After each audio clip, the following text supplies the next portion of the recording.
ದೇವರಿಗೋಸ್ಕರ ಇಡೀ ದಿವಸ ಉಪವಾಸ ಇದ್ದಂತ ಮಗುವನ್ನು ರಕ್ಕಸರ ತರ ರೇಪ್ ಮಾಡಿ ಅವಳ ಎಡೆ ಭಾಗವನ್ನೆಲ್ಲ ಕಚ್ಚಿ ಪುಡಿ ಮಾಡಿ ಸತ್ತ ಮೇಲೆ ಕೂಡ ರೇಪ್ ಮಾಡಿ ಅವಳ ಮರ್ಮಾಂಗಕ್ಕೆ 6 ಇಂಚು ಮಣ್ಣು ತುಂಬಿ ಸಾಕ್ಷಿ ನಾಶ ಮಾಡ್ಲಿಕ್ಕೆ ಪ್ರಯತ್ನ ಪಟ್ಟಂತ ಬ್ಯಾವರ್ಸಿ ಅತ್ಯಾಚಾರಿಗಳಿಗೆ ಇನ್ನು ಶಿಕ್ಷೆ ಆಗ್ಲಿಕ್ಕಿಲ್ವಾ? ಎಲ್ಲ ರಂಗದ ಏನೋ ಕಾರ್ಯಾಂಗ ಅಂತೆ, ಶಾಸಕಾಂಗ ಅಂತೆ, ನ್ಯಾಯಾಂಗ ಅಂತೆ, ಪತ್ರಿಕಾ ರಂಗ ಅಂತೆ, ನಿಮ್ ಎಲ್ಲ ಅಂಗವಿಕಲರಾಗಿದ್ದೀರಿ ನೀವು. ಇವತ್ತು ಒಂದು ಮಹೇಶ್ ತಿಮರೋಡಿ ಅಲ್ಲ, ಇವತ್ತು ಸಾವಿರ ಲಕ್ಷ ಕೋಟಿ ಮಹೇಶ್ ಶೆಟ್ಟಿ ಅವರು ರಸ್ತೆಗೆ ಇಳಿತಿದ್ದಾರೆ.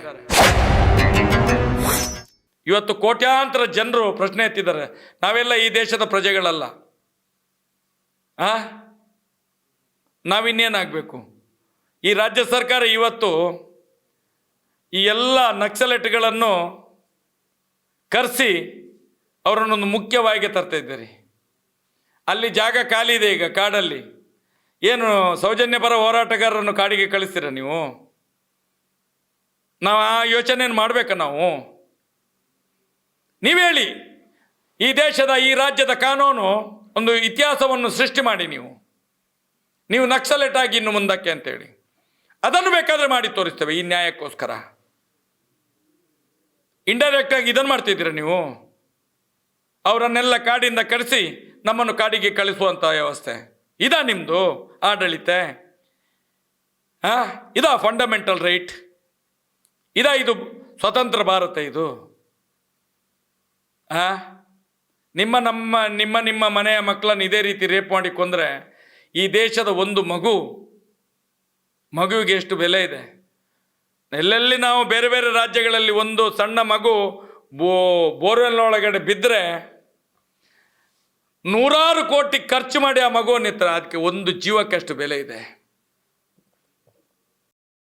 ಅನ್ನುವಂಥ ಒಂದು ಪವಿತ್ರ ಕ್ಷೇತ್ರದಲ್ಲಿ, ಪವಿತ್ರ ಜಾಗದಲ್ಲಿ, ಪೀಠದಲ್ಲಿ, ನ್ಯಾಯಪೀಠದಲ್ಲಿ 17 ವರ್ಷದ ಒಂದು ದೇವರಿಗೋಸ್ಕರ ಇಡೀ ದಿವಸ ಉಪವಾಸ ಇದ್ದಂಥ ಮಗುವನ್ನು ರಕ್ಕಸರ ತರ ರೇಪ್ ಮಾಡಿ ಅವಳ ಎಡೆ ಭಾಗವನ್ನೆಲ್ಲ ಕಚ್ಚಿ ಪುಡಿ ಮಾಡಿ ಸತ್ತ ಮೇಲೆ ಕೂಡ ರೇಪ್ ಮಾಡಿ ಅವಳ ಮರ್ಮಾಂಗಕ್ಕೆ 6 ಇಂಚು ಮಣ್ಣು ತುಂಬಿ ಸಾಕ್ಷಿ ನಾಶ ಮಾಡಲಿಕ್ಕೆ ಪ್ರಯತ್ನ ಪಟ್ಟಂತ ಬ್ಯಾವರ್ಸಿ ಅತ್ಯಾಚಾರಿಗಳಿಗೆ ಇನ್ನು ಶಿಕ್ಷೆ ಆಗ್ಲಿಕ್ಕಿಲ್ವಾ ಈ ದೇಶದಲ್ಲಿ? ಏನು ಕಾರ್ಯಾಂಗದ ವ್ಯವಸ್ಥೆಯಲ್ಲಿರುವ ಮನೆಯ ಹೆಣ್ಮಕ್ಕಳನ್ನು ಇದೇ ರೀತಿ ಅತ್ಯಾಚಾರ ಮಾಡಿ ಇದೇ ಅತ್ಯಾಚಾರಿಗಳು ಕೊಲೆ ಮಾಡಬೇಕಾ? ಆದೇಶ ಮಾಡಿ ಅತ್ಯಾಚಾರಿಗಳಿಗೆ, ನಿಮಗೆ ಶಿಕ್ಷೆ ಕೊಡ್ತೇವೆ ಅತ್ಯಾಚಾರಿಗಳೇ, ಸೌಜನ್ಯನನ್ನು ರೇಪ್ ಮಾಡಿದ ಅತ್ಯಾಚಾರಿಗೆ ನಿಮಗೆ ಶಿಕ್ಷೆ ಕೊಡ್ತೇವೆ, ನಮ್ಮ ಮನೆ ಹೆಣ್ಮಕ್ಕಳನ್ನು ಅತ್ಯಾಚಾರ ಮಾಡಿ ಇದೇ ರೀತಿ ಅಂತೇಳಿ ಮಾಡಿ ಘೋಷಣೆ ಮಾಡಿ. ಹಾಗಾದರೆ ನಾವು ಕೇಳೋದಿಲ್ಲ, ನಾವು ಯಾರ ಹೆಸರು ತೆಗೆಯುವುದಿಲ್ಲ, ಅತ್ಯಾಚಾರಿಗಳು ನಾವು ಹೆಸರು ತೆಗೆಯುವುದಿಲ್ಲ. ಹಾಗಾದರೆ ಒಂದು ಹೇಳ್ತಾನೆ, ಪಾಪಿ ಈ ಏನು ಕಾರ್ಯಾಂಗದ ವ್ಯವಸ್ಥೆಗೆ ಹೇಳ್ತಾನೆ, ಎಲ್ಲ ರಂಗದವರಿಗೂ ಏನೋ ಕಾರ್ಯಾಂಗ ಅಂತೆ, ಶಾಸಕಾಂಗ ಅಂತೆ, ನ್ಯಾಯಾಂಗ ಅಂತೆ, ಪತ್ರಿಕಾ ರಂಗ ಅಂತೆ, ಎಲ್ಲ ಅಂಗವಿಕಲರಾಗಿದ್ದೀರಿ ನೀವು, ಎಲ್ಲ ವಿಕಲಚೇತನರು ನೀವೆಲ್ಲ.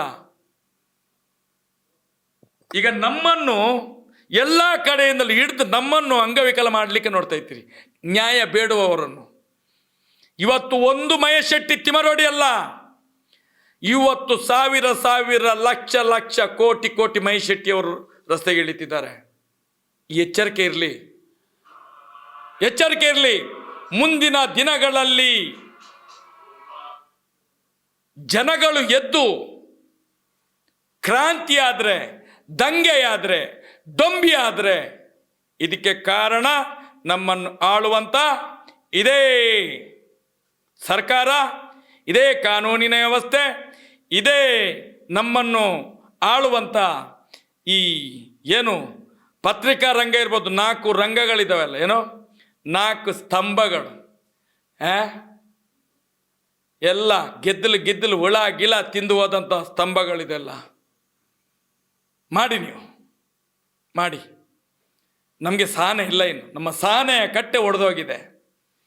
ಸಹನೆಯ ಕಟ್ಟೆ ಒಡೆದೋಗಿದೆ. ಒಬ್ಬ ಮುಸ್ಲಿಂ ಯುವಕ ಒಂದು ಯೂಟ್ಯೂಬಲ್ಲಿ ಬಿಟ್ಟರೆ ಹಿಂದೂ ಮುಸ್ಲಿಂ ಅಂತ ಹೇಳಿ ದಂಗೆ ಮಾಡಿಸಿ ಸೌಜನ್ಯನ ಹೋರಾಟವನ್ನು ಹತ್ತಿಕ್ಲೇ ನೋಡ್ತೀರಿ. ಪೊಲೀಸ್ ಇಲಾಖೆಯವರೇ, ನಾಚಿಗೆ ಆಗಬೇಕು. ಮಾನ ಕೆಟ್ಟಂತ ನಿಮಗೆ ಧಿಕ್ಕಾರವಿರಲಿ. ನಮ್ಮದು ಸಣ್ಣ ಒಂದು ಗುಬ್ಬಿ ಥರ ಇರುವಂಥ ಒಂದು ಯೂಟ್ಯೂಬರ್ಸ್ಗಳು, ವೆಬ್ಸೈಟ್ ನ್ಯೂಸ್ಗಳು, ಇವತ್ತು ಫೇಸ್ಬುಕ್ ವಾಟ್ಸಪ್ಗಳಿರ್ಬೋದು, ಮಾತಾಡಿದರೆ ಯೋಗ್ಯತೆ ಇಲ್ಲದ ಸ್ಯಾಟಲೈಟ್ ಚಾನಲ್ಗಳು, ಸತ್ಯದ ಕಣ್ಣು ತೆರೆಸುವಂಥ, ಸತ್ಯದ ದೀಪವನ್ನು ಬೆಳಗುವಂಥ ಯೂಟ್ಯೂಬ್ ಚಾನಲ್, ಇದು ಸ್ಯಾಟಲೈಟ್ ಚಾನಲ್ಗಳು ಇವತ್ತು ಏನು ಮಾಡ್ತಾ ಇದ್ದೀರಿ ನೀವು? ಇಡೀ ಸೌಜನ್ಯದ ಅತ್ಯಾಚಾರದ ಕೇಸು ನಡೀಲಿಲ್ಲ ಅಂತ ಹೇಳಿ ಬಿಂಬಿಸ್ತಾ ಇದ್ದೀರಲ್ಲ ನೀವು, ಮೌನಕ್ಕೆ ಶರಣಾಗ್ತಿದ್ದೀರಲ್ಲ. ಹಾಗಾದರೆ ಏನು ಇದಕ್ಕೆ ಉತ್ತರ? ಏನು ನಿಮ್ಮದು ಉತ್ತರ? ಏನು ನಿಮ್ಮ ಮಾಧ್ಯಮ? ಏನು ಅಂತ ಕೇಳಬೇಕಲ್ಲ ನಾವು. ಈ ನೋವು ನಮ್ಮ ಹತ್ರ ಇದೆ. ಈಗಲಾದರೂ ಇನ್ನು ಮುಂದೆ ಆದರೂ ಆ ಅಣ್ಣಪ್ಪ ಮಂಜುನಾಥನ ಶಾಪ ಕಟ್ಕೊಳ್ಬೇಡಿ, ದಯವಿಟ್ಟು ಹೇಳ್ತೇನೆ. ಸೌಜನ್ಯಳೇ ನಿಮ್ಮನ್ನು ಮಹಾಕಾಳಿಯ ಸ್ವರೂಪದಲ್ಲಿ ನಿಮ್ಮ ರಕ್ತ ಕುಡಿದು ಬಿಡ್ತಾಳೆ. ಯಾರು ಅತ್ಯಾಚಾರಿಗಳ ಜೊತೆ ಸೇರ್ತೀರ ಎಲ್ಲರನ್ನು, ಇದೇ ಧರ್ಮಸ್ಥಾಪನೆ. ನಾನು ಮಾತ್ರ ಹೇಳ್ತೇನೆ, ಧರ್ಮಸ್ಥಳದಲ್ಲಿ ಧರ್ಮಸ್ಥಾಪನೆ ಆಗಿಯೇ ಸಿದ್ಧ. ಆದಷ್ಟು ಬೇಗ